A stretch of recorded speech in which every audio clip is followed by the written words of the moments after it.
સાબરકાંઠા જિલ્લાના મુખ્ય મથક હિંમતનગરમાં રામનવમીના પવિત્ર પર્વે ભક્તિ અને શૌર્યનો અદ્ભુત સંગમ જોવા મળ્યો હતો। છાપરિયા સ્થિત રામજી મંદિરથી ભગવાન શ્રી રામની ભવ્ય શોભાયાત્રાનો પ્રારંભ થયો હતો।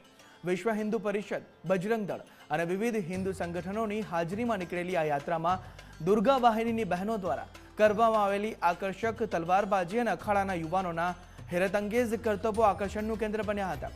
આ શોભાયાત્રા મહેતાપુરા રામજી મંદિર ખાતે સંપન્ન થઈ, જેમાં સુરક્ષાને ધ્યાને રાખીને એક એસપી, 2 ડીવાયએસપી અને 18 પીઆઈ સહિત 400થી વધુ પોલીસ જવાનોનો ચુસ્ત બંદોબસ્ત પણ ગોઠવવામાં આવ્યો। રામનવમીની ભવ્ય શોભાયાત્રાનું આયોજન કરવામાં આવ્યું, જેની અંદર ખૂબ મોટી સંખ્યામાં હિંમતનગર અને આસપાસના તમામ ગામોમાંથી ખૂબ મોટી સંખ્યામાં સનાતની ભાઈઓ અને બહેનો ઉપસ્થિત રહ્યા। સાથે સાથે દુર્ગા વાહિનીની 50 કરતા પણ વધારે બહેનો દ્વારા તલવારબાજી કરવામાં આવી। વિવિધ અખાડાઓ, બજરંગ દળના યુવાનો દ્વારા પણ તલવારબાજી અને વિવિધ કરતબો બતાવવામાં આવ્યા અને સાથે સાથે આપણા રાષ્ટ્રપતિ ભગવાન શ્રી રામ જે આદર્શ જીવન જીવ્યા છે, એવા મર્યાદા પુરુષોત્તમ ભગવાન શ્રી રામ જેવો તમામ લોકો આદર્શ જીવન જીવે એ માટે ભગવાન શ્રી રામના ચરિત્રનું ગાન પણ કરવામાં આવ્યું અને એ રીતે જન જન સુધી